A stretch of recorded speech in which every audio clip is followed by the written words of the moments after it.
Shalom bien-aimés, et partout où vous êtes, nous bénissons Dieu notre Père pour cette grâce qu'il nous accorde. Il a permis à ce que nous nous portions bien et vous et nous sommes réveillés ce matin grâce à son amour. Voilà, nous sommes encore revenus pour pouvoir continuer avec notre enseignement. Et nous vous souhaitons un bon dimanche de partout où vous êtes. Que la paix du Seigneur accompagne vos vies ainsi que tous les membres de vos familles. Hier, on n'a pas pu terminer la pensée qu'on était occupé à exploiter autour du sous-thème Les tours en tous. Mais si Dieu nous fait grâce, c'est par là que nous allons pouvoir commencer aujourd'hui. Mais nous avons un autre sous-thème, le, le royaume des sacrificateurs. C'est ce que nous allons pouvoir, par la grâce du Seigneur, exploiter aujourd'hui. Toutefois, dans le premier chapitre du livre de l'Apocalypse, et nous croyons que le Seigneur ne manquera pas de nous faire grâce, de pouvoir exploiter ces livres dans des dimensions prophétiques, dans la dimension de la révélation, de la doctrine, de la connaissance, et tout cela avec un seul souci d'amener le peuple à la perfection. Je sais que on n'est pas les seuls. Il y a beaucoup des hommes de Dieu, comme je l'ai toujours dit, qui sont animés du même esprit que nous, de pouvoir vous faire parvenir la parole du Seigneur dans vos maisons par le moyen de ces directs que nous sommes occupés à le faire chaque jour ou chaque semaine. Et vraiment, je vous ai toujours demandé de faire mention de tous ces hommes-là, même ceux-là que vous ne connaissez pas, dans vos prières, afin que le Seigneur accorde la force, la capacité, la grâce à tous ceux-là qui ont reçu le mandat d'arroser le jardin de Dieu qui est bien son Église. Voilà, j'aimerais recommander, comme d'habitude, ces services de ce matin entre les mains du Seigneur, afin que vous et nous puissions être animés d'un même esprit, l'esprit de Dieu, afin que nous qui serons l'instrument pour lire, soyons conduits, utilisés par le Saint-Esprit, et que vous qui allez attendre ou écouter, vous puissiez également écouter avec la capacité que donne le Saint-Esprit. Voilà, éternel notre Dieu, nous te sommes une fois de plus très reconnaissants pour cette grâce que tu nous accordes de pouvoir nous approcher de ton trône et d'être assis autour de ta table, de pouvoir manger de ton pain. Beaucoup, Seigneur, n'ont pas eu cette opportunité, beaucoup n'ont pas eu ce privilège, mais nous disons merci à toi parce que tu nous as jugés dignes de ceux-là qui pourraient se retrouver autour de ta table ce matin. Que la gloire, l'honneur te reviennent, notre Seigneur Dieu. Et nous savons que chaque fois que tu réunissais les gens, c'était pour leur donner la parole qui pourrait changer leur vie. Et tu n'as pas changé ta façon d'agir. Et voilà, nous te demandons que le message de ce matin soit réellement le nôtre, Seigneur, puisse pénétrer nos cœurs et transformer nos vies, changer, Seigneur notre Dieu, notre manière de voir les choses, afin que nous puissions voir comme vous, comme toi tu le vois, et afin que nous puissions marcher dans la clarté de ta parole. Seigneur, que nous qui sommes instruments, que tu vas pouvoir utiliser ce matin, puissions disparaître et que tu te sers de nous, que tu remplisses, Seigneur, au le vase que nous sommes, de toute capacité, de tout pouvoir, de toute grâce, afin que tout mot, toute phrase, toute parole, Seigneur, qui sortiront de notre bouche viennent de toi. Et que tes enfants qui vont écouter, Seigneur, reçoivent la vie. Parce que ta parole est une vie. Ta parole, Seigneur, régénère. Ta parole recrée. Ta parole, Seigneur, met l'enfant de Dieu à l'abri, Seigneur. Voilà, nous mettons hors d'état de nuire toute puissance contraire à ta volonté qui pourront s'élever contre ces moments. Nous les anéantissons et nous les chassons au nom de Jésus-Christ et qu'ils aillent dans le lézaride. Et nous recommandons tous les bien-aimés du Seigneur.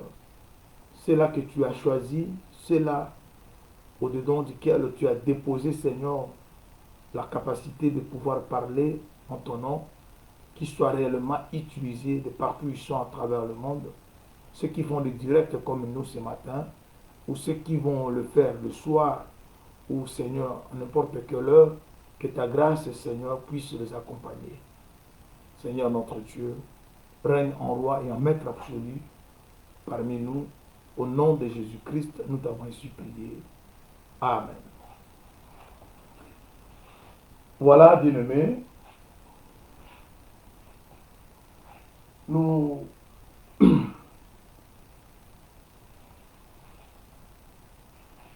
vous saluons au nom du Seigneur Jésus-Christ, lui notre Dieu, pour cette grâce qui vient de nous renouveler. Je crois bien que le son est bon, l'image aussi n'a pas un problème. Ok. Comme d'habitude, faites-nous signe si le son n'est pas bon, ou il y a une coupure, ou l'image. Mais je pense que jusque-là, tout semble bien marcher. Alors nous allons prendre une écriture. Nous sommes dans Apocalypse chapitre 1er. Nous allons lire le verset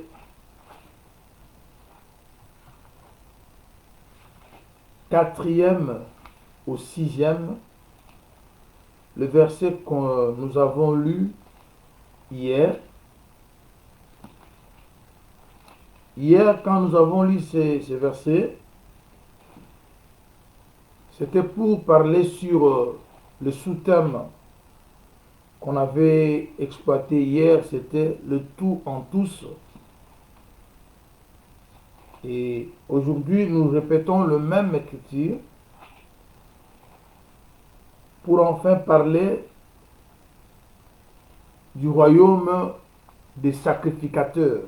C'est très important parce que jusque-là, nous sommes au chapitre 1er et vous verrez que dans ce chapitre 1er, il y a d'autres choses qui sont signalées là-bas, auront leur accomplissement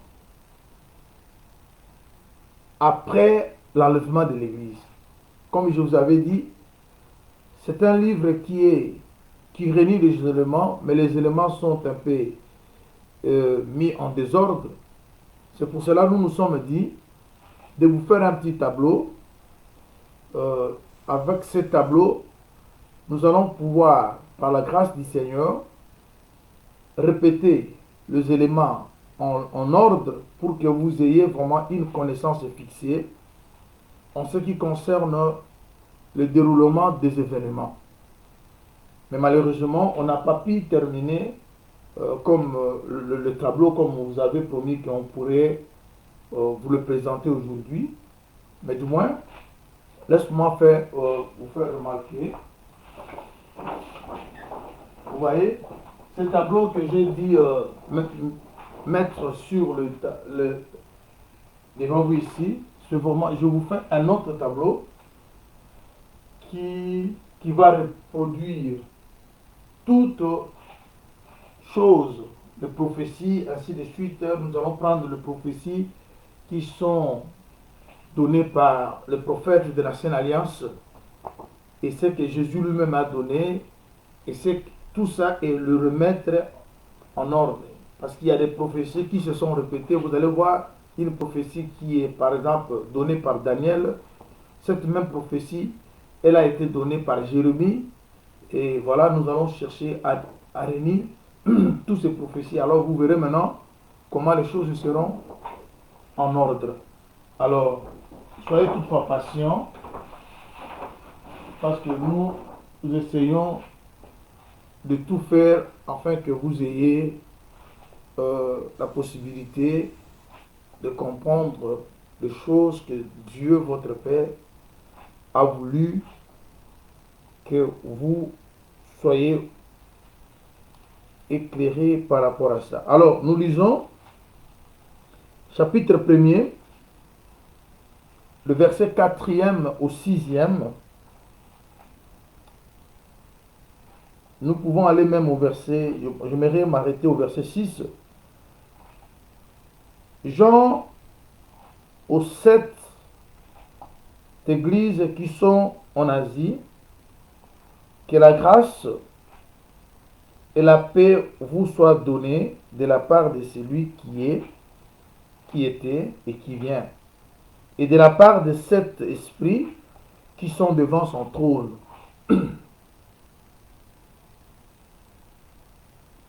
Et de la part de Jésus-Christ,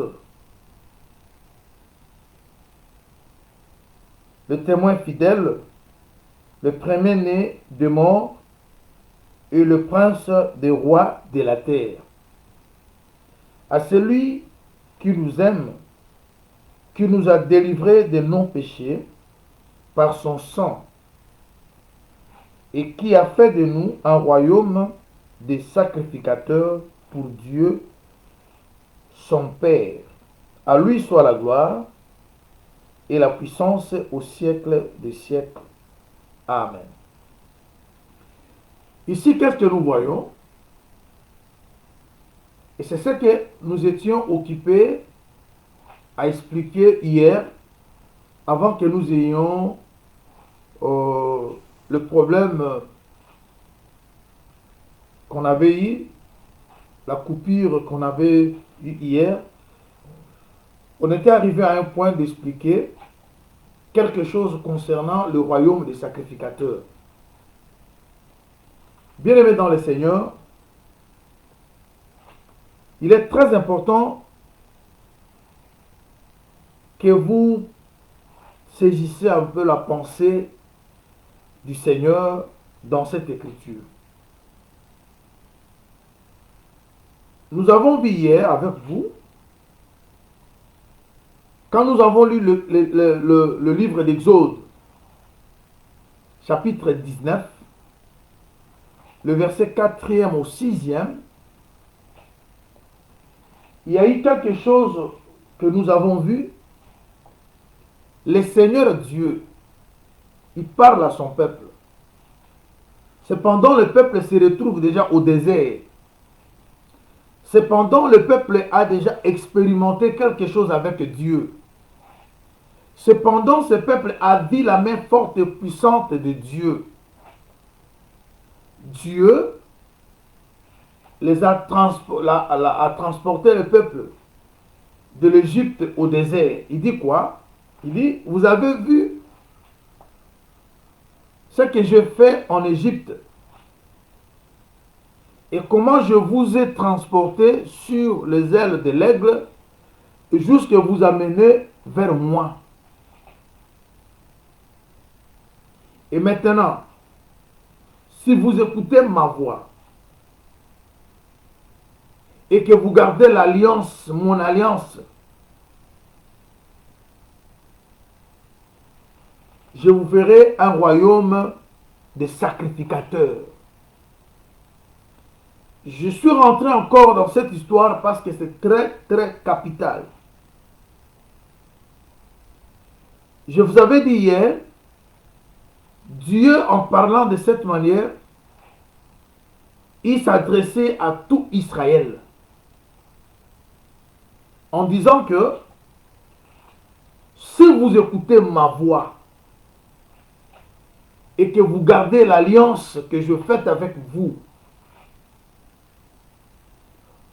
vous allez devenir un royaume de sacrificateurs. Vous serez une nation sainte.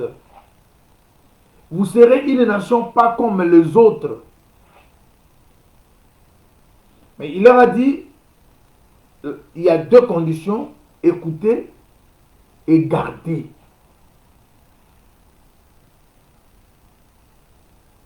Alors, ça c'était dans le livre d'Exode. Et quand vous verrez, quand vous allez remarquer dans les Écritures, vous allez remarquer quoi? Vous allez remarquer qu'à la fin, ce n'est pas tout Israël qui était devenu sacrificateur. Il y a eu qu'une famille, et cette famille faisait partie d'une tribu, la tribu de Lévi, bien entendu, et la famille, c'était la famille d'Aaron, qui était aussi un Lévi, le grand frère de Moïse. Et c'est de cette famille-là que Dieu a fait un royaume des sacrificateurs.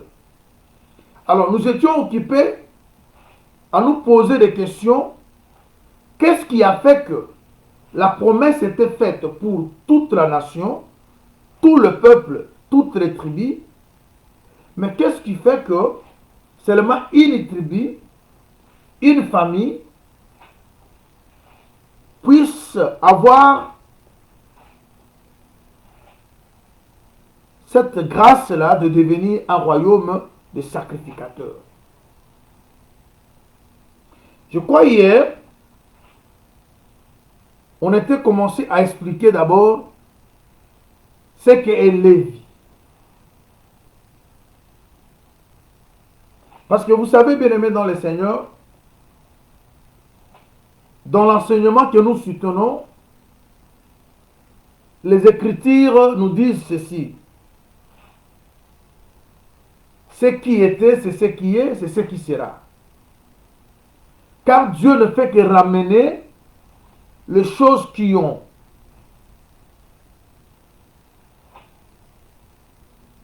Que les gens ont vécu dans le jour d'autrefois, il les ramène pour nous aujourd'hui. Et c'est de cette même manière que les choses d'aujourd'hui seront ramenées demain pour ceux qui viendront. Alors, voilà, nous sommes partis dans le livre de Genèse. J'aimerais reprendre encore cette écriture. Nous sommes dans Genèse chapitre 29.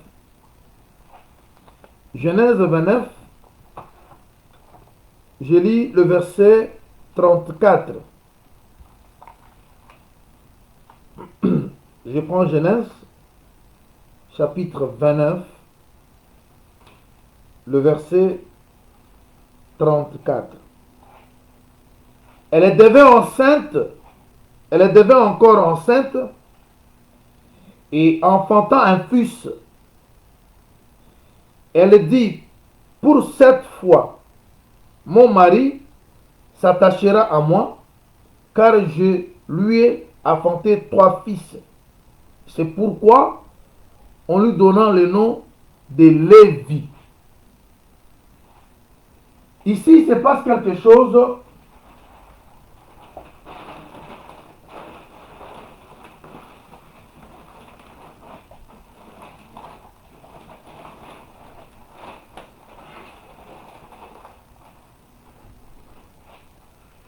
Il se passe quelque chose. Léa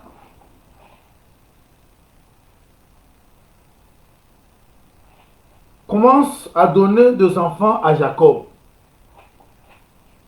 Le premier enfant, c'était Riba. Le deuxième, c'est Siméon. Et le troisième, c'est Lévi. Chaque enfant était une partie de Jacob. Chaque enfant était une portion de Dieu. C'est pour cela hier, je vous ai parlé sur le tout en tous. C'est-à-dire, on n'a qu'un seul Dieu, mais qui sait se déverser dans des vases différents pour accomplir des missions différentes. C'est pour cela, vous pouvez être plusieurs, mais vous avez tous le même esprit. Et c'est ce même esprit a un seul objectif. Et l'objectif, c'est quoi? C'est d'amener le peuple de Dieu au salut que Dieu leur Père lui a promis. Alors maintenant, lorsque Léa a commencé à donner des enfants à Jacob, le troisième fils qui donne à Jacob, c'était Lévi. Maintenant, avant de lui donner le nom de Lévi, Léa dit quelque chose. Il dit maintenant, mon mari va s'attacher à moi. Parce que la venue de Lévi dans la maison de Jacob fera que Jacob s'attache à Léa. Ici, Jacob c'est l'époux, Léa c'est l'épouse. Parce qu'il y a aussi des dimensions dans les Écritures où Léa parle de l'Église. Maintenant, quand vous donnez un enfant, quel est cet enfant que l'Église peut donner afin que l'époux qui est notre Dieu s'attache à nous? Vous savez aussi que l'Écriture nous dit que notre Créateur, c'est lui qui est notre époux. Maintenant, l'attachement qui doit avoir lié entre l'homme et la femme au moyen d'un enfant, ça parle aussi que Lévi, c'est le médiateur. Parce que ce qui a permis que Dieu se réconcilie avec l'homme, c'est parce qu'il y a eu le médiateur qui est Jésus. C'est pour cela que vous verrez, tous les enfants de Jacob, chacun d'eux a une portion de Christ. Chacun d'eux joue un rôle qui est identique à la mission qu'a le Seigneur. Alors maintenant, ici, nous comprenons que Lévi veut dire attachement. Et l'attachement nous parle directement du cœur.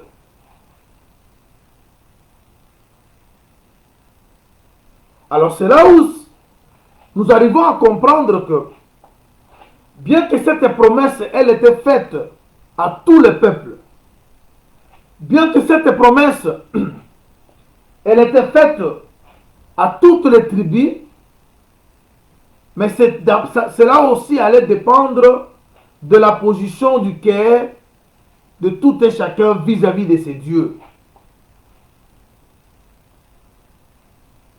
Parce que le grand problème que nous avons est que notre cœur s'attache à Dieu. Si le cœur ne s'attache pas à Dieu, et que nous faisons l'apparence de la piété, voyez ce que le Seigneur dit, ce peuple, il m'honore que de lèvres. Cependant, leur cœur est loin de moi. Et ce sont des choses que nous sommes en train de vivre aujourd'hui. Si cela a eu lieu avec Israël, cela se répète aujourd'hui avec un bon nombre de gens qui font l'apparence d'aimer Dieu et cependant leur cœur est loin de comprendre ou de s'attacher à la parole de Dieu. Alors, la démarche que nous sommes en train de poursuivre, c'est simplement pour qu'elle nous amène à comprendre que la promesse peut être faite à beaucoup de gens, mais ne peut prendre ou reçu ou remporter ce trophée n'est que la personne qui accomplit le principe. C'est lorsque vous partez dans dans une course ou dans une compétition. Le trophée est là. On n'écrit jamais le nom de l'un des groupes ou de personnes qui participent à la compétition parce que on sous-entend que ce trophée ne sera remis qu'à celui qui vaincra. C'est-à-dire vous pouvez tous commencer la marche, mais ce qui compte, c'est la façon dont vous allez terminer votre marche. Et c'est la raison pour laquelle la Bible dit, vaut mieux la fin d'une chose que son commencement. On peut bien commencer, mais si on n'achève pas, si on n'arrive pas jusqu'à la fin, bien qu'on avait bien commencé, Dieu va regarder la manière dont vous avez achevé votre course. Je prends une écriture rapidement. Nous lisons dans le livre de Actes des Apôtres. Nous prenons le chapitre 11.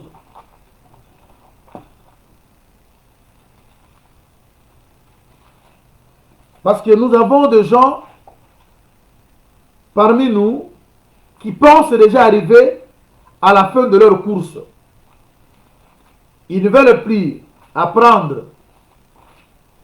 Ils ne veulent plus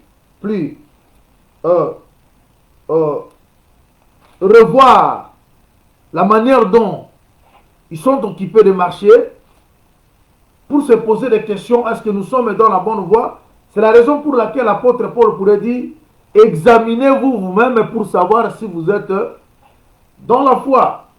C'est-à-dire, une personne à vertu, c'est celle qui examine, qui fait le bilan chaque fois dans tout ce qu'il fait. Quand vous faites quelque chose et que vous n'arrivez pas à faire le bilan, j'avais commencé, où est-ce que je suis arrivé? Est-ce que je continue bien? Je suis dans la bonne voie? Est-ce que la manière dont je me conduis, est-ce que j'arriverai réellement? Je lis rapidement Actes chapitre 11, le verset 23e.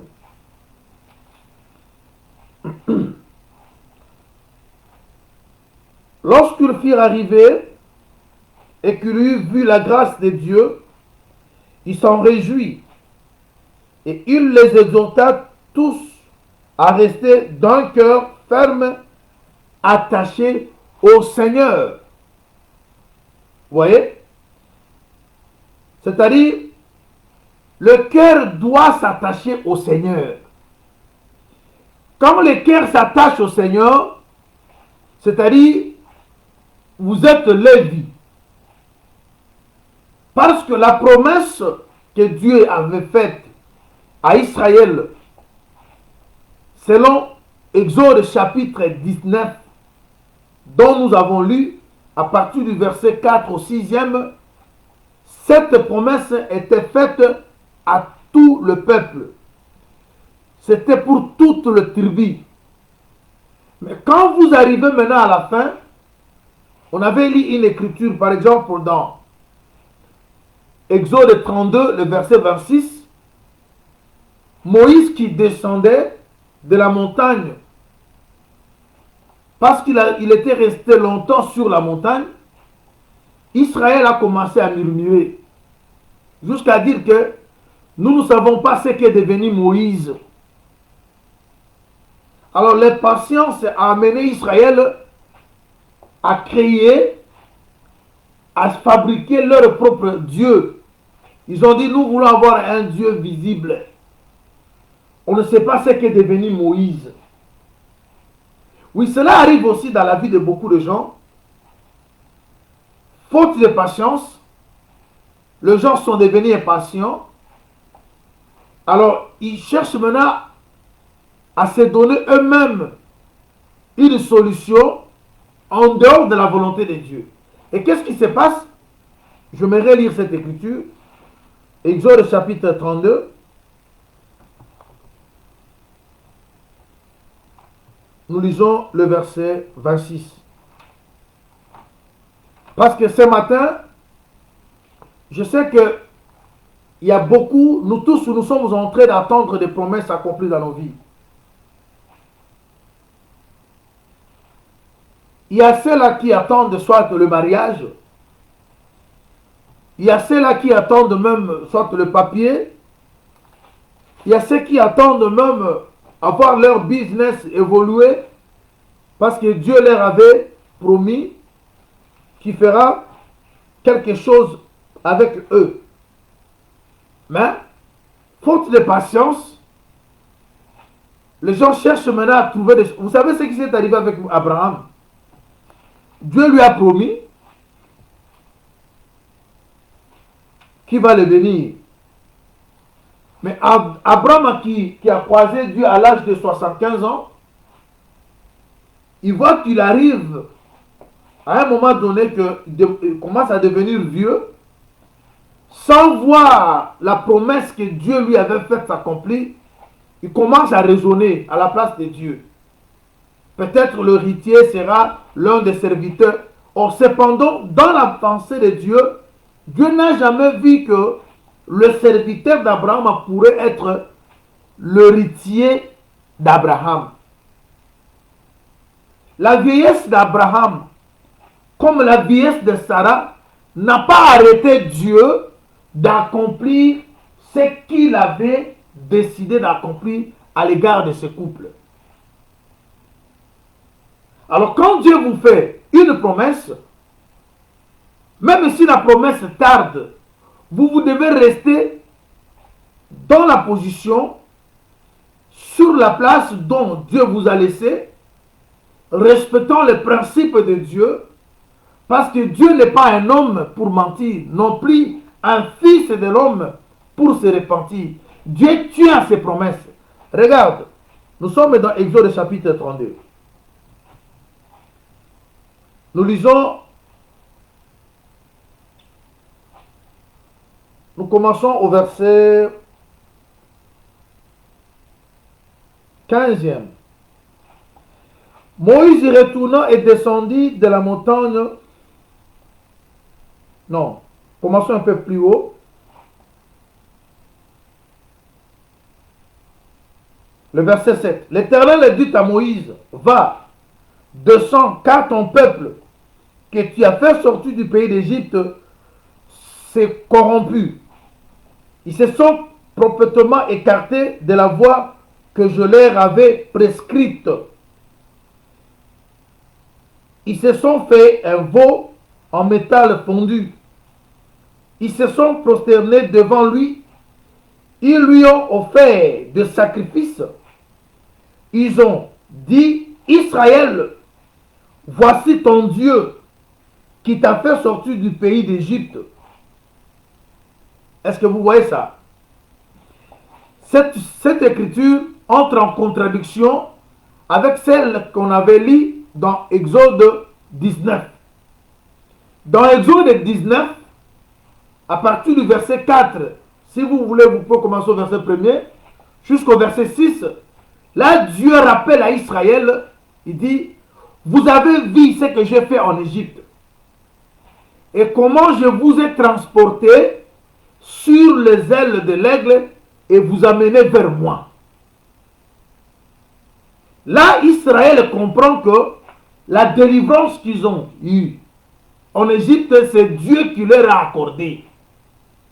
Et ils ont compris aussi que c'est Dieu qui est leur roi.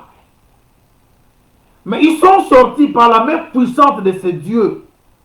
Parce que déjà, quand vous lisez Exode 15, ils ont traversé la mer Rouge, ils se retrouvent de l'autre côté, ils commencent à chanter un cantique à l'honneur de ces dieux. Alors qu'est-ce qui fait que, et qui ont chanté louant Dieu, mais c'est qu'ils ont vu Dieu faire dans leur vie, dans le chapitre 15. Mais on arrive au chapitre 32, il donne cette gloire-là qu'il donnait à Dieu autrefois, il donne la gloire à un idole. Tout ça c'est quoi? C'est manque de patience. Parce que si vous lisez, on rentre tout dans le chapitre 32, le verset 1er,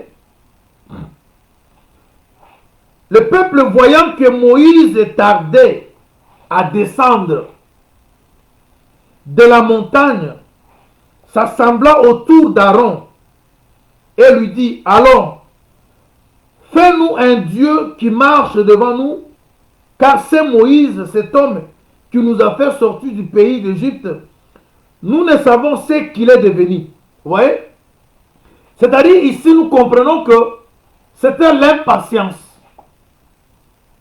Et cette impatience les a poussés à faire pécher le ministre. Oui, il y a le ministre qui arrive aussi à être manipulé par le fidèle.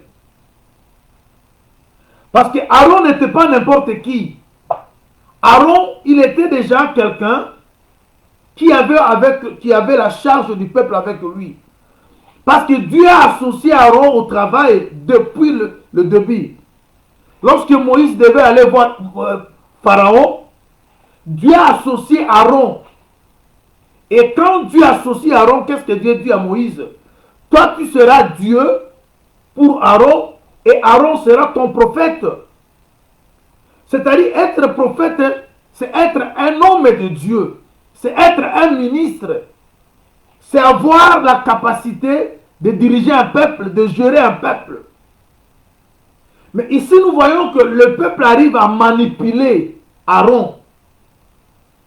Aaron qui savait que Moïse est parti sur la montagne pour recevoir quelque chose de Dieu pour ce peuple. Alors le peuple est entré dans les patiences. Ils obligent maintenant Aaron de faire un veau d'or, afin que ce veau d'or devienne pour eux le Dieu qui les a délivrés de l'Égypte. Et ils ont changé la gloire qu'ils donnaient autrefois au Dieu créateur, ils donnent maintenant à un idole. Et qui était derrière? Aaron était là. Or Dieu, lorsque Dieu leur parlait, dans Genèse 19, il leur a demandé, vous devez écouter et garder l'alliance. Maintenant, Dieu dit à Moïse de descendre parce que Israël n'est plus dans l'alliance. Mais la promesse de faire de ce peuple-là un royaume de sacrificateurs, Dieu tient à cette promesse, à cette parole. Mais quand Dieu descend, comme il leur avait déjà dit que ne fera partie des royaumes des sacrificateurs que des personnes qui écoutent et qui gardent l'alliance. Et on arrive maintenant au point de voir que seul le Lévi qui devait maintenant garder cette alliance et écouter. Et c'est ce qui a fait que Dieu a abandonné toutes les tribus pour donner le sacerdoce à une seule tribu, à une seule famille, qui était la famille d'Aaron. Et Aaron, il est de la tribu de Lévi. Alors, bien-aimés dans le Seigneur, qu'est-ce que nous voulons dire aujourd'hui par rapport à ce thème? Parce que quand nous avons lu Apocalypse, on nous dit quoi? Dans le chapitre, parce que le royaume des sacrificateurs, pour la première fois, nous voyons ça dans l'Ancienne Alliance. Et c'est Dieu qui fait la promesse à un peuple. Et ce peuple-là, c'était Israël. Vous savez très bien, Ce qu'Israël était hier, et c'est ce que nous sommes aujourd'hui. Le peuple avec qui Dieu marchait autrefois, c'était Israël. Et Israël était l'ombre de l'Église. Et c'est nous maintenant, l'Église aujourd'hui, qui sommes le peuple de Dieu. Et si Israël, Dieu lui avait promis de devenir royaume des sacrificateurs, et c'est aujourd'hui nous qui sommes devenus royaume des sacrificateurs. Mais avant de le devenir, un travail doit être fait, un travail doit être effectué. Et c'est ce qui est décrit maintenant. Permettez que je rentre vite dans le livre d'Apocalypse, là où on était, afin de pouvoir comprendre quelque chose avant que nous puissions évoluer. Nous sommes dans le livre de l'Apocalypse, chapitre 1er. Cette fois-ci, je ne lis pas tout le verset qu'on avait lu. Je prends le verset 5, partie B. À celui qui nous aime, qui nous a délivrés de nos péchés par son sang, et qui a fait de nous un royaume de sacrificateurs pour Dieu son Père. On comprend ici quoi? Avant que vous deveniez un royaume de sacrificateurs, le travail qui doit être fait, c'est lequel? C'est celui de vous aimer. Et quand vous êtes aimé par Dieu, ça mène Dieu à vous délivrer. Et quand Dieu vous délivre, il vous délivre en quoi? Il vous délivre de vos péchés au moyen de son sang. Rappelez-vous de ce que Jean le dit, Jean 3,16. Car Dieu a aimé le monde, il a donné son Fils unique. Vous voyez? Il aime le monde dans sa totalité. Il donne le Fils, mais regarde la condition. Quiconque croit. C'est-à-dire, bien qu'il a aimé le monde, mais ce n'est pas tout le monde qui va croire à ce Jésus. Ce n'est pas tout le monde qui va s'attacher à lui. Ce n'est pas tout le monde qui va lui donner place dans son cœur. Il a aimé le monde, d'accord. Mais qu'est-ce que l'Écriture ajoute? Jean 3,16. Le Seigneur Dieu reste amour. Jean 3,16. Il dit,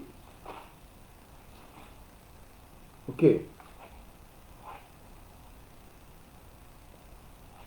Car Dieu a tant aimé le monde qu'il a donné son Fils unique, afin que quiconque croit en lui ne périsse point, mais qui ait la vie éternelle.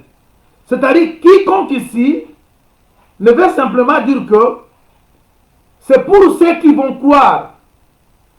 Il a aimé le monde, il fait la promesse à tout le monde, il ouvre ses bras, il attend tout le monde.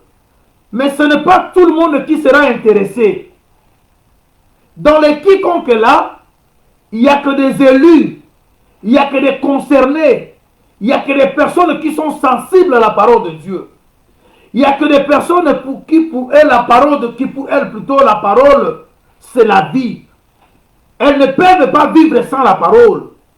Les personnes qui s'attachent aux valeurs, les personnes qui s'attachent à la vérité. La promesse est faite à tout le peuple, toutes les tribus. Je ferai de vous un royaume de sacrificateurs. Ça, nous sommes dans Exode 19, le verset 4 au 6e. Mais quand nous arrivons à la fin, nous verrons qu'on donne la sacrificature à la famille d'Aaron, et cette famille fait partie de la tribu de Lévi. Là, on comprend que le nom de Lévi, comme Léa lui avait donné, et le nom avait pour signification attachement. C'est-à-dire, Lévi, depuis sa naissance, parlait de l'attachement. Et l'attachement, c'est le problème du cœur. Or, le message que nous annonçons, C'est un message qui concerne le cœur. On peut aimer Dieu quant à l'apparence, mais si le cœur n'aime pas Dieu, sache-le très bien que tu n'es pas attaché avec Dieu.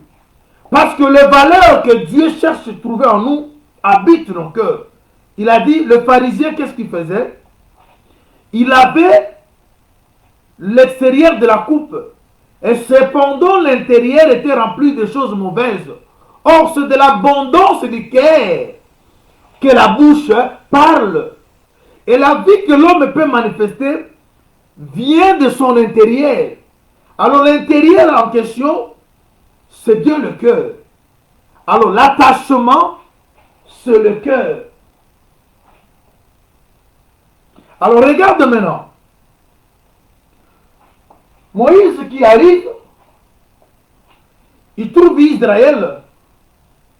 Israël qui a chanté autrefois. Et c'est ce que nous voyons. Bien-aimé, je vais te dire quelque chose. Je sais que tu attends voir la main de Dieu agir dans ta vie. Je sais que tu attends voir les promesses que Dieu a faites sur toi se réaliser. Je ne saurais pas énumérer les promesses, mais chacun de nous, il sait au moins qu'il attend quelque chose de Dieu, en dehors de la vie éternelle. Parce que Dieu, il a promis la vie éternelle à ceux qui le suivent, à ceux-là qui ont tout abandonné. Il a dit que vous aurez au centuple. Il a promis aussi des solutions précaires. Il a promis aussi la réjouissance. Il nous a promis aussi la visitation quant à notre vie matérielle. Mais quand cela tarde, si tu n'as pas en toi la nature de Lévi, l'attachement aux valeurs, tu vas céder comme Israël a cédé. Tu vas oublier que hier tu avais chanté à l'honneur de ce Dieu.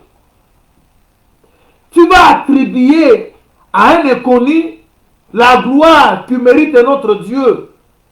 Tu sais très bien que le souffle que tu as ne vient pas de qui que ce soit.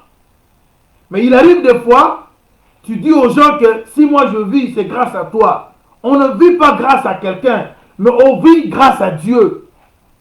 On est ce que nous sommes parce que Dieu a voulu que nous y soyons. Mais quand les gens attendent de voir la main de Dieu et que la main de Dieu tarde, la main de Dieu peut tarder, mais cela ne change pas la volonté de Dieu. Rappelez-vous d'Habakkuk qui a dit de rester là, même si la prophétie tarde. Mais cette prophétie va s'accomplir certainement. Quand Dieu fait la promesse, il tient cette promesse. Alors maintenant, dans la promesse, Dieu nous enseigne aussi la patience. Parce que la patience, c'est aussi l'un des fruits de l'esprit. Quand vous avez l'esprit de Dieu, l'esprit doit se manifester par la patience. Alors regarde maintenant. Nous voulons vous dire quelque chose. Pour qu'Israël sorte de l'Égypte. Parce que quand nous avons lu Apocalypse, on dit que il nous a aimés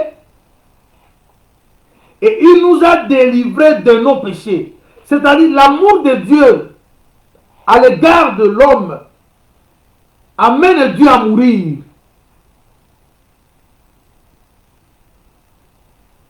Il a aimé le monde, mais quiconque croit en lui ne périsse pas, mais qui ait la vie éternelle. Mais pour croire, il faut écouter. Parce qu'on ne peut pas croire s'il n'y a pas la prédication. Et c'est ce que le Seigneur disait. Vous devez, si vous écoutez ma voix et que vous gardez mon alliance, écouter, c'est le problème de l'oreille. On ne peut pas écouter sans oreille. Et le cœur, c'est là où les choses écoutées doivent être gardées. On écoute par l'oreille, mais on garde dans le cœur. Mais qu'est-ce que vous allez écouter? Parce qu'il dit quoi? Il nous a délivrés de nos péchés par son sang. Vous voyez maintenant? Or, le sang qui vous délivre, c'est un sang qui parle. Je prends une écriture. Parce que le sang, c'est l'enseignement. Hébreux chapitre 12.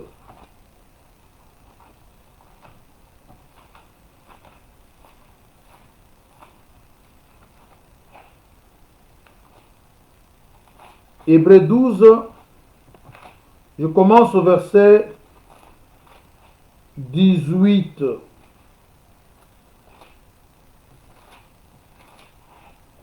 Voilà ce que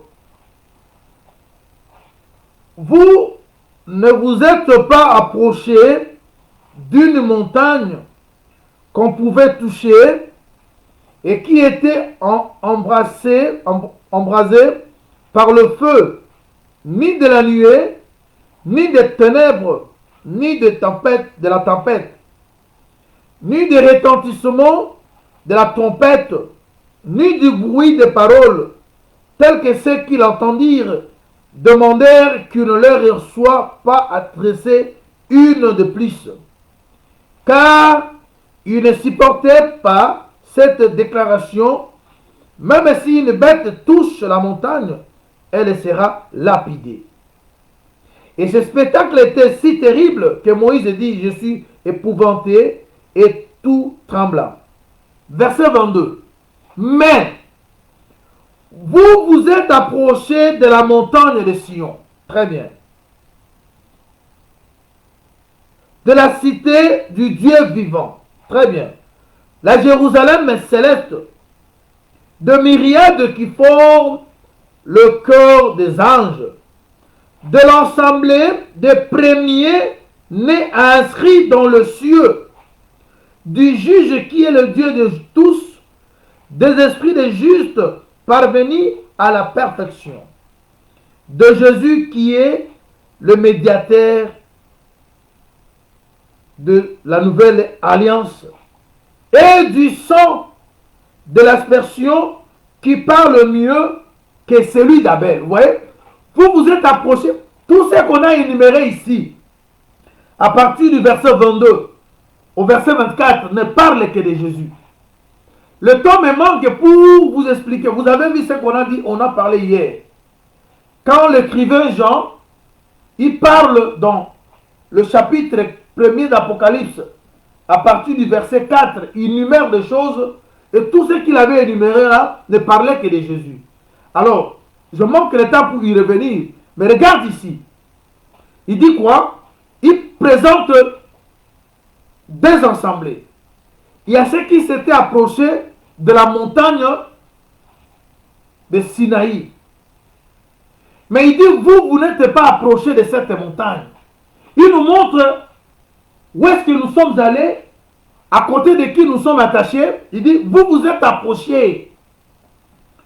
Je vous épargne de tout ce qui est cité là, parce que ça va nous prendre beaucoup de temps, mais je prends le verset 24. Il dit de Jésus-Christ, qui est le médiateur. Vous voyez? Parce que c'est le Seigneur qui nous a rassemblés, qui a permis que nous qui étions perdus, parce que le péché sépare l'homme d'avec Dieu. Et quand le péché te sépare avec Dieu, pour que tu rentres en amitié avec Dieu, ça a demandé la médiation. Et celui qui a fait cette médiation, c'est toujours Dieu qui était sur le trône. Il était sur le trône comme un roi, le lion.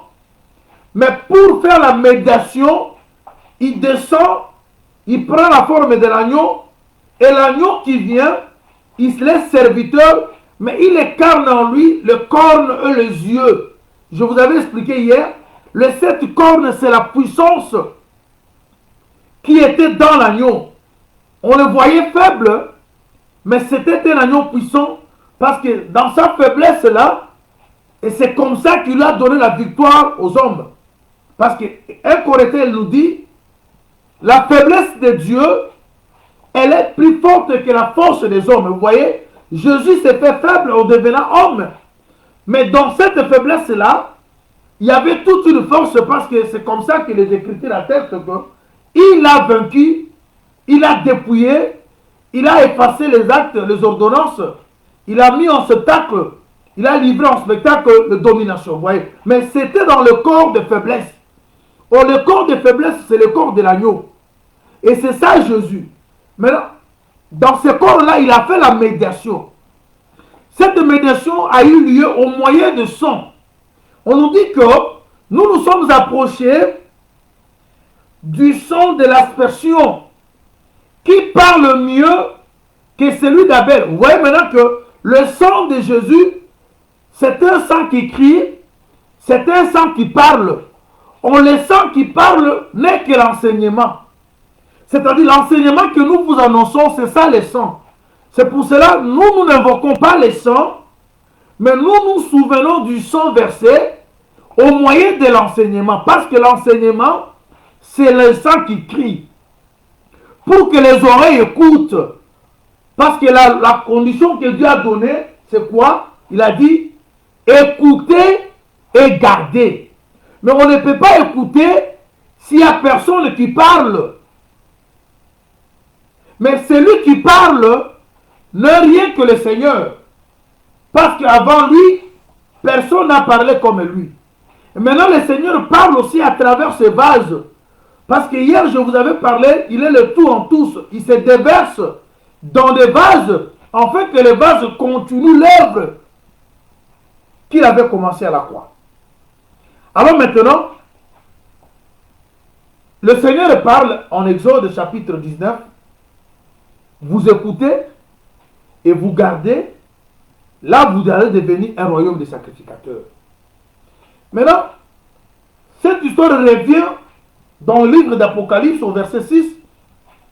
Il dit que il nous a aimés, il nous a délivrés de péché par le sang et il a fait de nous un royaume de sacrificateurs. Très bien. Ce qui voulait dire ceci.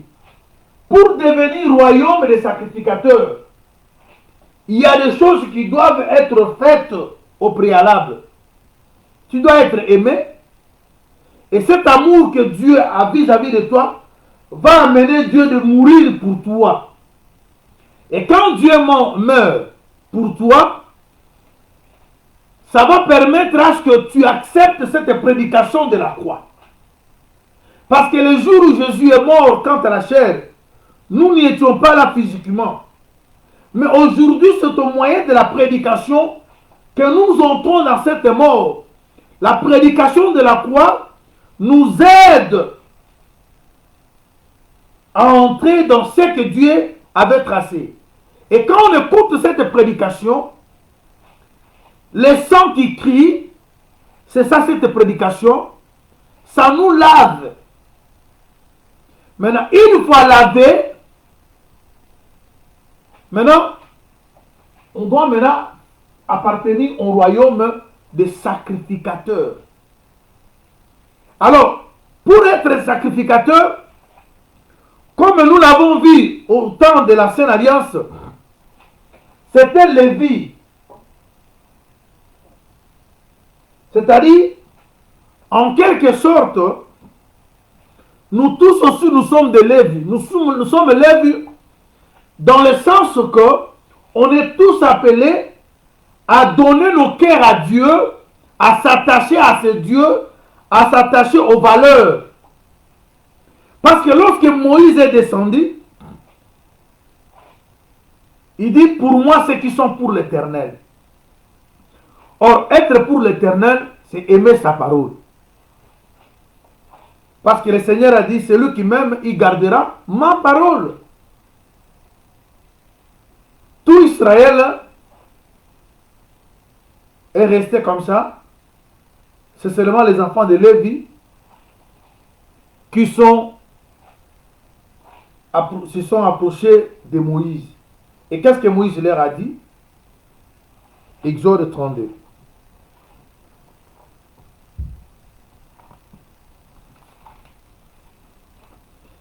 Exode 32. Le verset 26. Moïse, je voudrais que vous lisiez tous les chapitres pour la bonne compréhension parce qu'on ne saura pas tout lire. Mais quand vous lisez à la maison, l'explication que nous donnons, ça peut vous aider à comprendre beaucoup de choses. Moïse se plaça à la porte du camp et dit, à moi ceux qui sont pour l'Éternel. Et tous les enfants de Lévi s'assemblèrent auprès de lui. Il leur dit, ainsi parle l'Éternel, le Dieu d'Israël, que chacun de vous mette son épée à côté, traverse et parcourt le camp d'une porte à l'autre, et que chacun de vous tue son frère, son parent.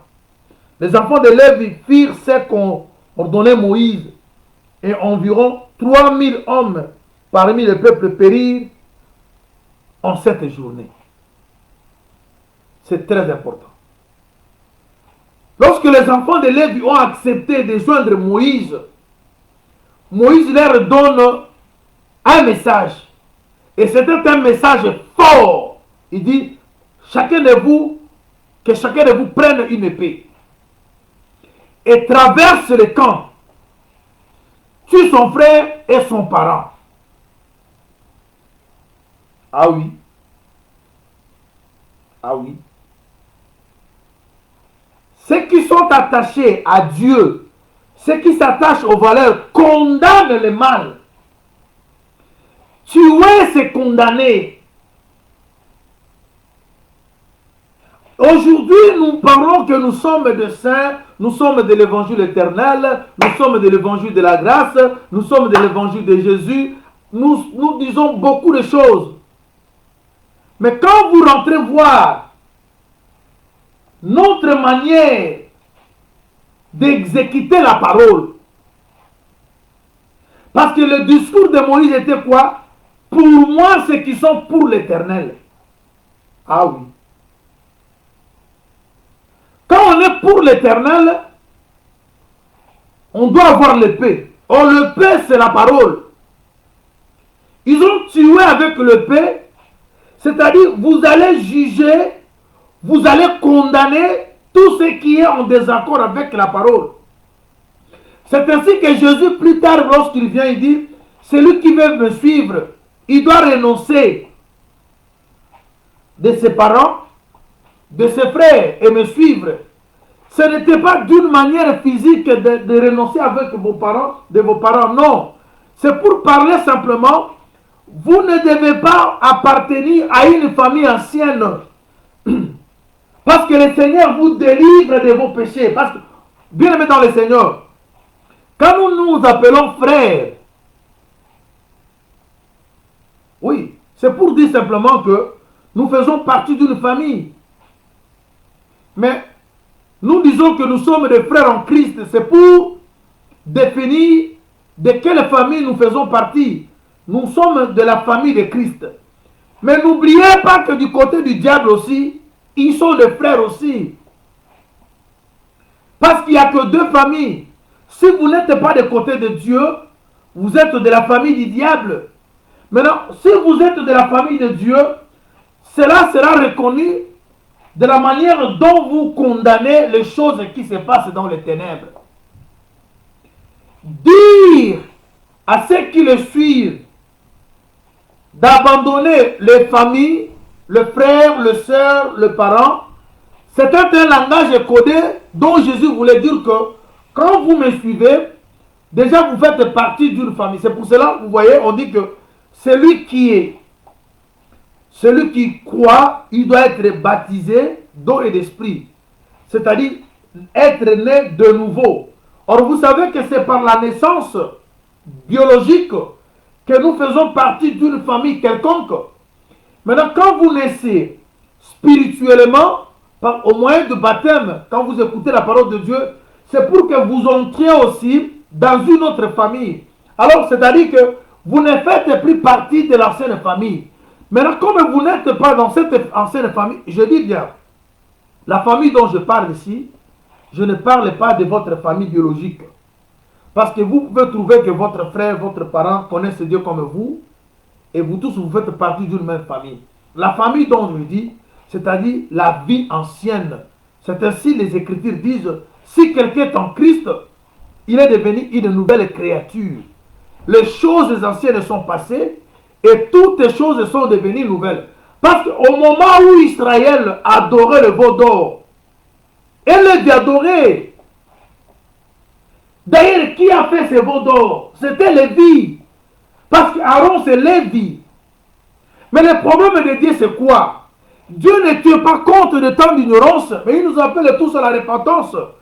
Il peut arriver que hier, tu étais mauvais, tu as commis des dégâts, tu as trahi la race, mais quand la conscience revient et que tu abandonnes les choses que tu as pu faire autrefois pour s'attacher à la parole, pour s'attacher au Seigneur, le Seigneur te reçoit. Parce que Lévi là qui a tué ses parents, ses frères, il était aussi du groupe de ceux qui adoraient le veau d'or. L'apôtre Paul dit dans le livre d'Éphésiens, dans le chapitre 5, si je ne me trompe pas, à partir du verset 8, il dit quoi? Autrefois, nous y étions ténèbres, et maintenant nous sommes lumière. Vous voyez? C'est-à-dire, hier, on a vécu dans le péché, mais grâce à celui qui était venu pour faire la médiation, parce que les péchés dans lesquels on vivait nous a séparés d'avec Dieu, maintenant la médiation s'est faite au moyen de l'agneau. Et l'agneau a versé son sang, et cela a permis à ce qu'on a quitté la mauvaise vie pour s'attacher à la parole. Mais qu'est-ce qui a fait qu'on s'attache à la parole? C'est parce que dans nous, en nous, il y avait une nature. Parce que Lévi, il avait déjà porté un nom, Lévi, qui voulait dire attachement. C'est ce qui a permis, vous allez vous rappeler de ce qu'on a prêché le jeudi, lorsqu'on disait sur les trésors. Dieu donne une parabole qu'un champ avait un trésor caché au-dedans de lui. Maintenant, quand un homme vient, il trouve que dans le champ, il y a le trésor. Il cache ce trésor-là, toujours dans le même champ. Il vend tout ce qu'il avait et il revient acheter les champs. Je crois avoir expliqué ça. Les champs, c'est l'homme. Les trésors, c'est la richesse, la pensée de l'éternité que Dieu dépose dans nos cœurs, comme la sémence, comme la nature de Dieu. Parce que Ecclésiaste a dit, Dieu met dans l'homme la pensée de l'éternité, quand même bien l'homme ne sait pas comprendre les choses de Dieu. C'est-à-dire, vous naissez plutôt avec cette nature. Mais vous êtes perdus, comme tous les vies. Vous avez aussi adoré le veau d'or. Vous avez oublié que c'est Dieu qui vous a délivré, le vrai Dieu. Vous allez donner gloire aux créatures au lieu du Créateur. Mais comme vous avez la nature de Dieu, et quand Moïse parle,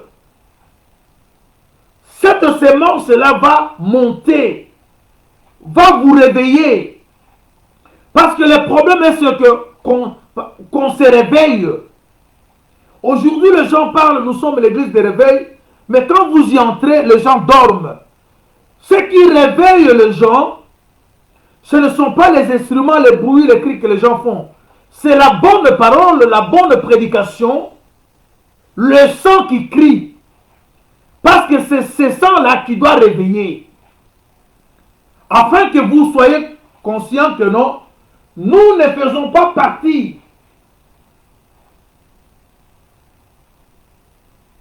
de cette vie, mais on s'était trompé. Vous voyez? Parce que quand vous lisez cette écriture d'Exode 32, vous verrez que c'est Aaron qui a fait le veau d'or. C'est lui qui était censé de résister à ça. Maintenant, quand la connaissance revient, on vous dit de prendre l'épée et de tuer, de traverser le camp. Et vous savez combien de personnes étaient tuées? 3000 personnes étaient tuées ce jour-là. Et vous verrez maintenant que ce que Lévi avait condamné autrefois, 3000, la prédication de Pierre, j'aime ça. Parce que le jour où Pierre reçoit le Saint-Esprit, avec ses collègues, ses amis, dans Exode 2, sa première prédication a permis que 3000 personnes puissent se convertir. Vous voyez maintenant, ce que Lévi avait condamné par son épée et le nombre là de 3000, l'épée de Pierre les a réveillés. Parce que la conversion, c'est aussi le réveil. Pierre qui prêche et 3000 se convertis. On comprend que les 3000 tués, censurés par l'épée de Lévi, et ces 3000 là ont crié à l'épée de Pierre. Parce que la parole que prêchait Pierre, c'était aussi une épée. Et cela a réveillé, cela a ressuscité ce qui était mort. Vous êtes Lévi. Si réellement vous vous attachez aux valeurs, commencez à condamner le mal.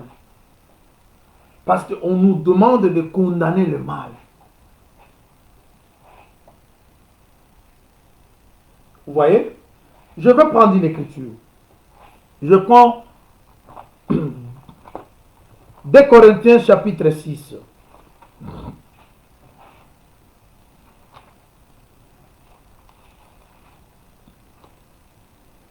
2 Corinthiens chapitre 6.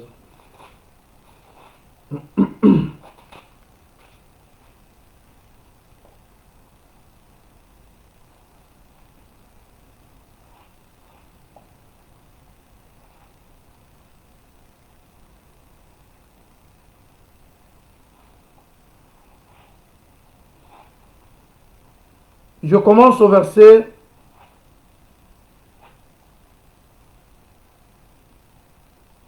11. Notre bouche, 2 Corinthiens 6, verset 11. Notre bouche s'est ouverte pour vous, Corinthiens, notre cœur s'est élargi. Vous n'y êtes point à l'étroit, mais c'est votre cœur qui s'est rétréci pour nous. Rendez-nous l'appareil. Je vous parle comme à mes enfants. Élargissez aussi votre cœur. Ne vous mettez pas avec les infidèles sous un joug étranger.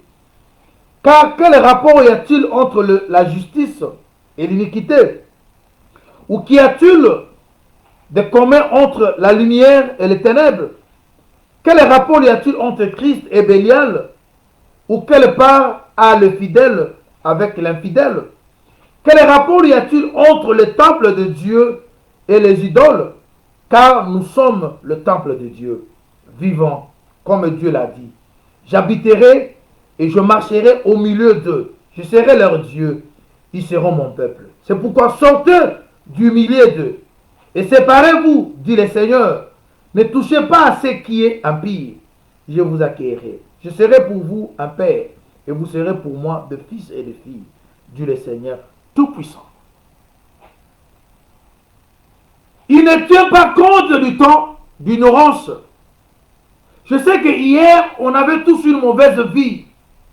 Je sais qu'hier, on n'a pas été agréable à Dieu. Mais quand nous changeons de position, au moyen de la prédication, il faut que notre cœur soit complètement donné à Dieu. Quel rapport y a-t-il entre les ténèbres et la lumière? C'est-à-dire, nous devons condamner les œuvres de ténèbres. Condamner les œuvres des ténèbres, c'est prendre l'épée comme a pris Lévi. Et quand vous condamnez le mal, vous n'haïssez pas les gens, mais vous condamnez le mal.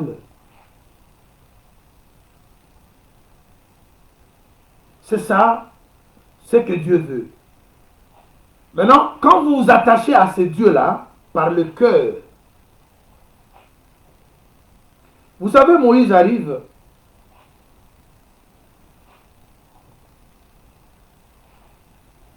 il prend ce veau d'or, il le broie, ça devient de la poudre. Il prend cette poudre,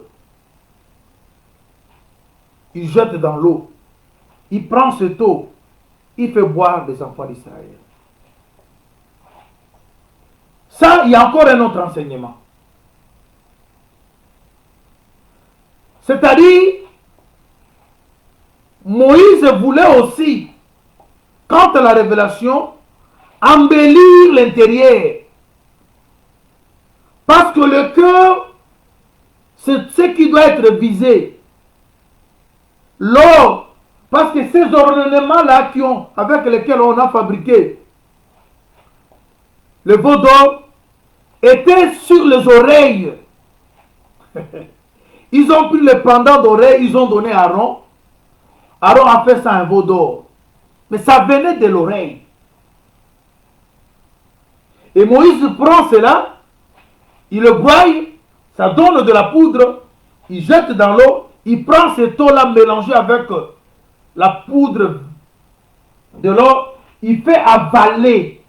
Bien aimé, c'est-à-dire Moïse ne voulait dire que c'est l'intérieur qui doit être visé, c'est l'intérieur qui doit être embelli, c'est l'intérieur qui doit être lavé. Et c'est comme ça que le frère Pierre nous parle dans 1 Pierre chapitre 3, que nous devons plutôt chercher à laver notre intérieur que notre extérieur.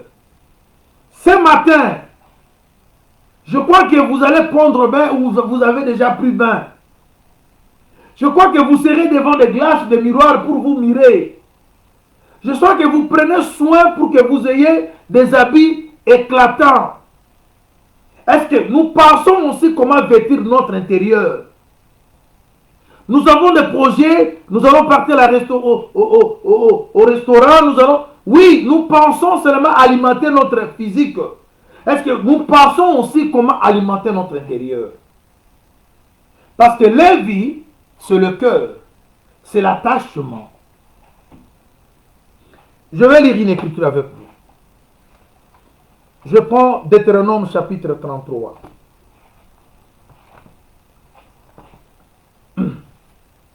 Parce qu'aujourd'hui, l'évangile éternel est devenu des slogans.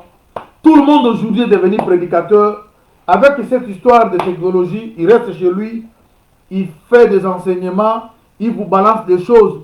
Mais si vous croisez cet homme, voir comment la personne vit dans sa maison, avec sa femme, avec ses proches, avec ses enfants, avec son mari, et ils font des commentaires très excellents, très bien. Parce que personne ne saura vous voir. Mais je vous dis ce matin, il y a quelqu'un qui sonde le cœur et le rein. Si c'est que nous vous enseignons, nous n'arrivons pas à le mettre en pratique, alors bien aimé, nous sommes le malheureux du monde. Je prends Deutéronome, chapitre 33. Nous sommes au verset, nous lisons le verset 8e. Moïse bénit ses enfants, le tribu d'Israël. Quand Moïse arrive sur Lévi, qu'est-ce que Moïse dit? Sur Lévi, il dit, le Tumim et le Urim ont été confiés à l'homme saint. Ah! Ici, Moïse dit que Lévi, c'est un homme saint. Et à qui on doit donner l'Urim et le Tumim. L'Urim et le Tumim, c'est la lumière, la perfection. On donne à n'importe qui, on ne donne pas à n'importe qui, on donne à un homme saint. Quand les gens cherchaient à savoir la volonté de Dieu, ils se servaient de le Tumim et les Urim. C'est là que portaient les sacrificateurs. Ça donnait des précisions. On dit que cela, on le confie à un homme saint, qui est Lévi, que tu as tenté à Massa, et avec qui tu as contesté aux eaux de Mériba. Lévi dit, de son père et de sa mère, je ne les ai point vus. D'accord, voyez Lévi. Il ne distingue point ses frères. Il ne connaît point ses enfants. Quand il observe ta parole, il garde ton alliance. Vous voyez, Lévi garde l'alliance et il observe la parole. Il dit à ses enfants, il dit à ses parents, à son père et à sa mère, je ne vous ai pas vu. Je ne vous connais pas. C'est-à-dire, son problème, c'est de plaire au Seigneur. Il ne cherche pas à plaire aux hommes. Il condamne le mal d'où qu'il vient. Il n'a pas à lui l'acception des personnes. Son problème, c'est de condamner le mal. Mais aujourd'hui, les hommes de Dieu, ils ont fait un groupe des hommes de Dieu, ils disent que les lions ne se mangent pas. Et ça devient quelque chose comme de la mutualité. Il sait comment se soutenir dans le péché. Et aujourd'hui, les grands criminels, ce sont ceux qui se disent serviteurs de Dieu. Ils ont des endroits où ils se mettent et ils commencent à rigoler par rapport à toutes les bêtises qu'ils font aux enfants de Dieu. Il n'y a aucun qui se lève parmi eux pour condamner le mal. Il s'appelle le frère bien-aimé. Oui, mais je vous dis qu'il y a le frère aussi de l'autre côté. Dieu nous a appelés à condamner le mal. Quand nous sommes devenus royaume des sacrificateurs, c'est pour condamner le mal. D'où qu'il viendra. J'avance pour terminer cette pensée. Lévi dit à son père et à sa mère, je ne les ai point vus. Oui, ça on avait lu. Nous sommes au verset 10. Il enseigne tes ordonnances à Jacob et ta loi à Israël. Ils mettent l'encens sous les narines et l'holocauste sur ton autel. Béni soit sa force, ô Éternel.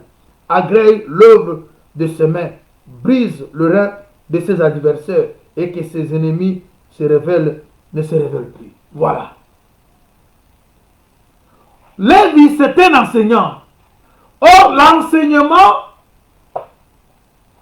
n'est pas seulement se tenir comme je me suis tenu là et vous enseigner. Vous devez aussi enseigner sans parole. C'est ce que les frères Paul exhortent aux femmes. Les femmes peuvent enseigner sans parole. C'est-à-dire tout enfant de Dieu converti, né de nouveau, qui fait partie de ces royaumes des sacrificateurs, sa vie doit devenir un enseignement. Il doit savoir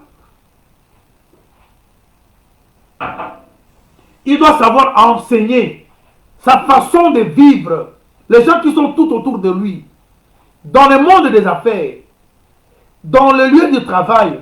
Il faut que les gens voient que tu es Lévi. Tu ne fais pas de compromission, mais tu élèves l'enseignement en tout lieu, en toutes circonstances, parce que Dieu t'a sauvé. Il a pardonné tes péchés. Il fait de toi un royaume de sacrificateurs. Alors, si autrefois, parce que je vous dis ces choses, parce que ces livres de l'Apocalypse, nous allons parler de beaucoup de choses. Mais il y a ceux qui entendent ça comme des connaissances pour commencer à faire des débats, des discussions inutiles. Ça, une vie meilleure qui doit être reflétée. On a des gens comme ça dans nos églises. On a des gens comme ça dans nos assemblées. Ils sont que des donneurs de leçons. Mais ils ne mettent pas eux-mêmes en pratique la parole de Dieu. Mais regardez ici, on nous démontre ce qu'est Lévi. Il était du groupe de ceux qui ont adoré le veau d'or. Il était lui Lévi qui a fait aussi ses veaux d'or. Mais quand la conscience est revenue, il change la position pour rejoindre le camp de la lumière. Et quand vous retournez du camp de la lumière, vous devez condamner tout ce qui est des ténèbres. En commençant dans votre propre vie. Alors, bien-aimés dans le Seigneur, voilà ce que Dieu dit à Israël: si vous écoutez et que vous gardez mon alliance, je ferai de vous un royaume de sacrificateurs. Écoutez et gardez l'alliance. Mais pour que vous écoutiez,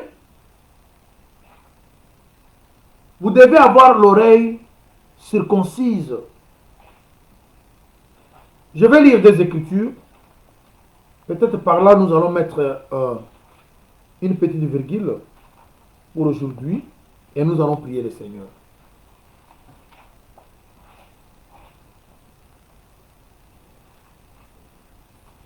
Tu as des amis qui se comportent très mal, mais tu ne leur as jamais parlé de la parole de Dieu. Tu n'as jamais dit aux gens avec qui tu vis que ce qu'ils font, des fois ils sont enfants de Dieu, ils sont dans l'ignorance. Ils attendent de toi la lumière. Parce que nous sommes la lumière du monde. Partout où nous vivons, nous devons apporter la lumière par notre manière de vivre. Mais dans le lieu de travail, on ne sait pas comprendre que tu es un enfant de Dieu. Ils ne voient rien de Dieu en toi. Tu ne fais que approuver les choses mauvaises que font le méchant. Et quand tu viens dans l'assemblée, tu nous viens avec des cris, des histoires, moi je suis des versets, les débats. Mais quand tu vas à l'extérieur où il y a le ténèbre, on ne voit rien de toi comme lumière. Ésaïe 50, verset 4. Le Seigneur dit: le Seigneur l'Éternel m'a donné une langue exercée pour que je sache soutenir par la parole celui qui est abattu. Il éveille chaque matin mon oreille pour que j'écoute comme écoutent les disciples. Vous voyez? L'oreille doit être éveillée. Et quand l'oreille est éveillée, ça va permettre que vous écoutiez différemment aux autres. Et vous allez écouter comme les disciples. Et ça va permettre à ce que la langue qui est exercée, afin que tout soutienne ce qui a battu. L'oreille doit être circoncise. On doit éveiller l'oreille. Mais l'oreille peut être éveillée par un bon discours, une bonne parole. Ça amène la repentance. Il y a un problème de repentance dans la vie de beaucoup de gens. Il y a des gens qui se sont retrouvés déjà prédicateurs, mais sans qu'ils aient une vie de repentance sérieuse. Ils ne savent pas comment avoir la maîtrise de soi. Vous allez voir comment ils gèrent leurs émotions. Si vous avez un petit problème de l'argent avec celui-là, et vous allez comprendre que celui-là n'a jamais été converti. Mais quand il vous enseigne, vous voyez. Mais on doit vivre ça. Je prends une autre écriture. Exode 29. Je lis le verset 20. Je commence à citer pour aujourd'hui.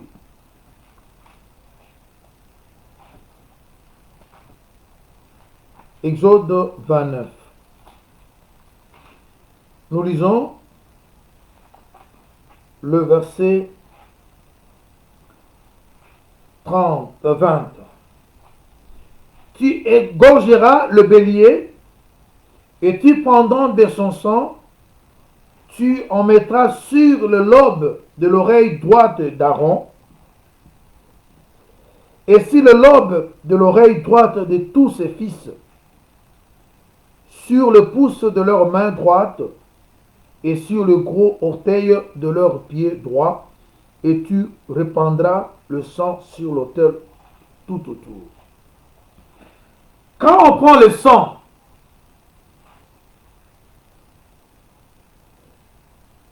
du bélier égorgé, on le met sur le lobe de l'oreille droite, d'Aaron et de ses fils. Oh, Aaron et ses fils, ce sont eux qui sont sacrificateurs. Le temps me manque parce qu'ils avaient aussi leur tenue spéciale.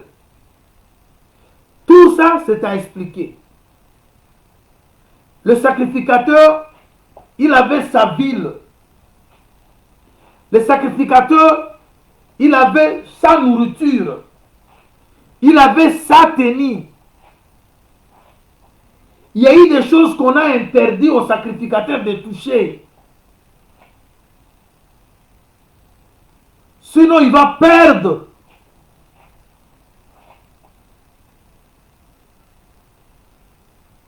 La notion de faire l'examen des choses.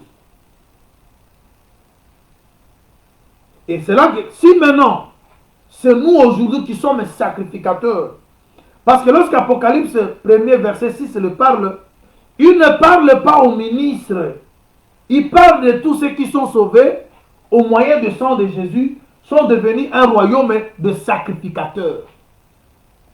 Alors ceux-là, Aaron maintenant prend la place du Seigneur, parce qu'il était le souverain sacrificateur. C'est-à-dire dans le corps qui est l'Église, la tête c'est Jésus, c'est lui, Aaron, et nous autres, les membres du corps, nous sommes le sacrificateur. Alors on devait prendre le sang du taureau, du bélier, et faire toucher, on met le sang sur le lobe de l'oreille droite de tout celui qui est sacrificateur. C'est pour dire que ton oreille est rachetée. Tu dois comprendre, commencer à écouter les choses différemment aux autres. Lorsque Dieu parle une fois, toi qui as l'oreille circoncise, tu dois écouter deux fois. Et quand tu écoutes deux fois, c'est-à-dire tu as la compréhension totale de la chose dite, et tu sauras maintenant la garder dans le cœur. Et le cœur maintenant fait de toi une personne qui s'attache aux valeurs. L'oreille doit être circoncise. C'est ça l'oreille qui est éveillée. Afin que maintenant tu gardes. Vous allez remarquer, quand nous allons arriver au chapitre 2e, et lorsque nous allons commencer à parler sur les églises là, parce que tout ce que Jean voit, il doit écrire et envoyer aux 7 églises. Maintenant, quand vous allez lire Apocalypse 2, Apocalypse 3, dans tout ce qui est, toutes ces églises, il y a une parole qui se répète dans toutes les églises. Celui qui a des oreilles, attend de ce que l'Esprit dit aux églises. C'est très important. C'est-à-dire, l'église, on reconnaît l'église par l'oreille. Et l'oreille que Dieu nous donne, c'est pour écouter l'Esprit qui parle. J'aime ça. Et le propos dit que les choses de l'Esprit, un homme animal ne peut pas la comprendre. Un homme animal ne peut pas comprendre les choses de l'Esprit. C'est-à-dire l'oreille spirituelle, quand le sang touche ton oreille, c'est pour faire de ton oreille une oreille spirituelle, afin que tu sois en mesure d'écouter les choses que l'Esprit va dire à l'Église. Parce que vous avez vu avec moi hier que les 7 esprits qui étaient devant le trône, ce sont ces esprits-là qui sont de l'âme, et ce sont ces esprits qui sont envoyés par toute la terre. Mais quand les esprits sont envoyés par toute la terre, c'est pour parler. C'est-à-dire c'est l'esprit parfait, l'esprit éternel, qui doit maintenant se déverser dans les ministres. Quand les ministres parlent, ils parlent au moyen du Saint-Esprit. Ils parlent de la part de Dieu. Alors vous qui avez l'esprit, l'oreille plutôt circoncise, c'est vous qui doivent écouter et comprendre. C'est pour cela que quand nous parlons des choses de Dieu, tout le monde ne peut pas comprendre. Seulement que ceux qui ont été touchés par le sang, et le sang a touché leurs oreilles. Et quand l'oreille est touchée par le sang, ça veut dire que l'oreille est circoncise. Maintenant, l'oreille est circoncise, c'est-à-dire l'oreille est capable maintenant d'écouter les choses de l'esprit. C'est pour cela, dans l'église, les 7 églises, vous verrez que l'esprit parle et c'est lui qui a des oreilles. Vous allez comprendre pourquoi Israël, on dit que ces gens, ils ont des oreilles, mais ils ne comprennent pas parce qu'ils ont des oreilles qui ne sont pas touchées avec le sang. Parce que le Seigneur qui était venu donner la vie, Israël l'a rejeté. Maintenant, le sang, c'est nous qui en bénéficions de ce sang. Rappelez-vous Jésus qui dira aux disciples, vous devez manger ma chair et boire mon sang. Les gens se sont retirés. Et quand vous fouillez ce sang, la vie est dans le sang. Et maintenant, nous avons accepté ce sang. Ce sang a touché notre oreille. Ce sang a pardonné nos péchés. Ce sang a témoigné afin que nous retournions en amitié avec Dieu. Et Dieu nous prend maintenant, il fait de nous un royaume de sacrificateurs. Il fait de nous une nation sainte. Et c'est comme ça que nous nous appelons les saints. Parce que Dieu nous a séparés avec les autres. Et maintenant, Dieu marche avec nous. Et avec Dieu, nous ferons des exploits. Et je vous dirai, bien aimés dans le Seigneur, ça peut arriver que la promesse que vous attendez de Dieu tarde. Mais ne prenez pas la gloire de Dieu et donnez ça à une autre personne. C'est un Dieu jaloux. Il ne partage jamais sa gloire à une autre personne. Il y a des choses que Dieu a faites dans ta vie. Il y a des choses très importantes que Dieu a réalisées. Parce que Israël, pour qu'il se retrouve au désert, l'agneau était mort. Un agneau de 12 ans, ou plutôt d'une année, sans défaut. C'est ce qui a permis leur sortie. Mais ils arrivent au désert dans Genèse, Exode 15, ils chantent à l'honneur de ces dieux. Tu as déjà chanté pour Dieu. Tu as déjà dit que non, il n'existe pas un autre Dieu, si ce n'est que celui qui m'a créé. Parce que tu as vu la main de Dieu. Mais parce que tu as il y a un petit problème aujourd'hui. Tu commences à renier le Seigneur qui t'a fait de merveilles au jour d'autrefois. Toi qui as chanté pour Dieu un jour. Toi qui as chanté comme Myriam et les autres lorsqu'ils ont traversé dans Exode 15. Mais lorsqu'ils arrivent à Exode 32, ils sont frappés par l'impatience. Oui, je sais que tu attends quelque chose. Des fois, tu ne mets pas au monde. Des fois, le mariage, c'est tout un problème dans votre famille. Tu commences à être désespéré. Des fois, le boulot, ça ne tourne pas. Maintenant, tu as fait 10 ans, 15 ans, 20 ans en Europe ou aux États-Unis, je sais quoi. Et tu n'as pas de papier. Des fois, tout ce que tu fais n'aboutit en rien. Tu commences à douter de l'existence de Dieu. Tu veux donner la gloire à une idole. Mais le Seigneur t'interpelle ce matin. Ne fais pas ça. Mais même si tu avais fait cette prédication de ce matin, c'est comme la voix de Moïse. Il est devant le camp. Il dit, pour moi, ceux qui sont pour l'Éternel. Oui, je sais que tu as participé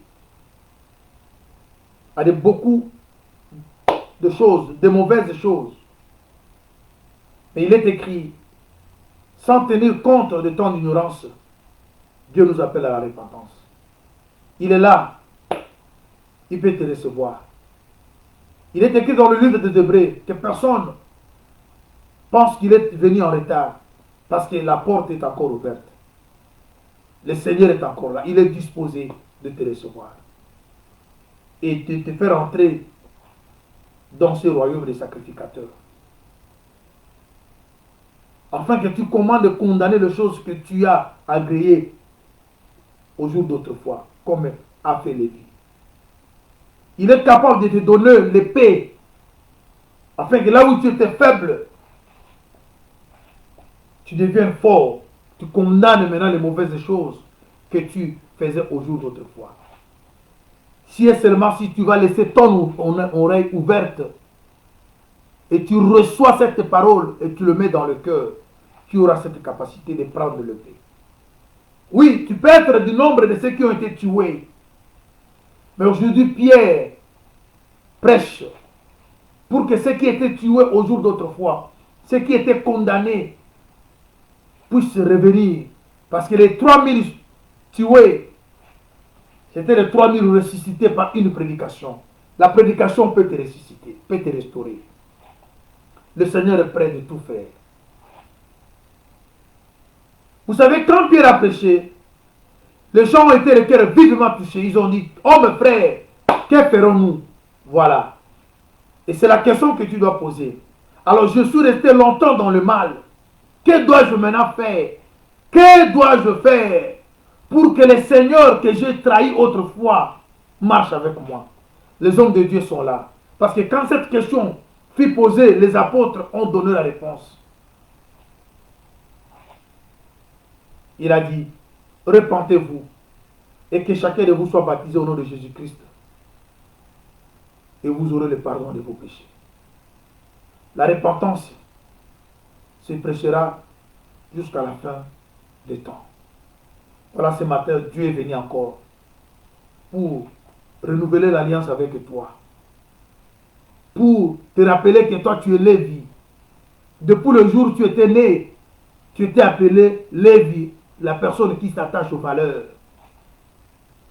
Le Seigneur veut te ramener dans ta position, afin que la prophétie de Moïse s'accomplisse dans ta vie. Toi, tu es un homme saint, où on doit trouver l'Urim et le Thummim. Je veux que tu pries le Seigneur là, Dieu. Éternel notre Dieu, nous te sommes très infiniment reconnaissants. Ce matin, tu es venu comme Père. Tu es venu comme rassembleur. Tu es venu comme médiateur. Tu es venu, Seigneur, nous faire sortir du tout dans la fosse où on s'est retrouvé au moyen de cette parole. Oui, Seigneur, nous étions au nombre de ceux qui étaient tués au jour d'autrefois par l'épée de Lévi. Mais la prédication de la croix qui est prêchée par Pierre a ressuscité les 3000 tués. Je verrai que cette prédication de ce matin ressuscite mon frère, ma soeur, qui est Lévi, mais il s'est retrouvé, Seigneur, au Yahweh, englouti dans le péché. Mais laisse que la semence que tu avais déposée en lui, Seigneur, oh Seigneur, régénère, mon Dieu, mon roi, puisse pousser, Seigneur, puisse, Seigneur, mon Dieu, mon roi, se réveiller. Je veux que tu éveilles l'oreille de tout celui qui a écouté cette parole. Parce qu'il est écrit, nous sommes approchés de champ de l'aspersion, celui qui parle mieux que celui d'Abel. Oui, Seigneur, ce matin, tu as encore parlé parce que personne ne parle comme toi. Tu as visé nos cœurs. Seigneur, lorsque cette prédication ramène, restaure, répare, réconcilie les gens avec toi, afin que la vie qu'on a abandonnée autrefois, nous puissions la pratiquer, Seigneur. Nous qui étions zélés, nous qui manifestaient, Seigneur, de l'amour dans nos rapports avec nos bien-aimés, mais à un moment donné, nous sommes plongés dans la haine, dans l'injustice, dans le mensonge. Mais ce matin, tu es venu nous réveiller. Oui, nous t'avons, Seigneur, réveillé comme Pierre. Mais quand le coq a chanté, Seigneur, Pierre s'est réveillé. Je crois que ce matin, tu as chanté comme un coq, Seigneur, pour réveiller tout celui qui dormait, mon Dieu, mon roi. Seigneur, réveille ton peuple. Réveille ton peuple. Laisse que l'amour vrai soit posé dans nos cœurs, afin que nous soyons réellement, Seigneur, le royaume des sacrificateurs, les personnes qui doivent s'attacher aux valeurs. Seigneur, de nous-mêmes, nous ne saurons jamais. Donne la force à tout celui qui a mis foi à cette parole. Donne la force à tout celui qui espère en toi, Jésus. Et Seigneur, accompagne cette prédication. Et accompagne toutes les prédications que font mes frères bien-aimés, prédicateurs à travers le monde. Par une onction spéciale. Par une puissance, Seigneur, notre Dieu. Afin que la vie nouvelle, Seigneur, soit vie de tous ceux qui écoutent ta parole prêchée par tes ministres. Seigneur, que cette parole donne de la joie. Seigneur, apporte la bénédiction, apporte la joie, assiste, Seigneur, tes enfants. Que les malades soient guéris. Que ceux qui ont des problèmes trouvent des solutions. Parce que nous croyons que tu tiens à ta parole, tu ne mens jamais. Quand tu fais la promesse, tu l'accomplis. Au nom de Jésus-Christ, notre Seigneur, nous t'avons ainsi prié. Amen. Soyez bénis, bien-aimés, de partout où vous êtes. C'en est fini pour aujourd'hui. On verra voir si demain, on sera là, mais le message sera tout envoyé. Priez pour nous, priez pour tous les hommes de Dieu. En nous croyant que vous faites mention de nous, dans vos prières. Ne relâchez pas. On a vraiment besoin de vos prières pour que nous soyons en bonne santé, pour que le Seigneur nous capacite de son esprit de pouvoir vous servir.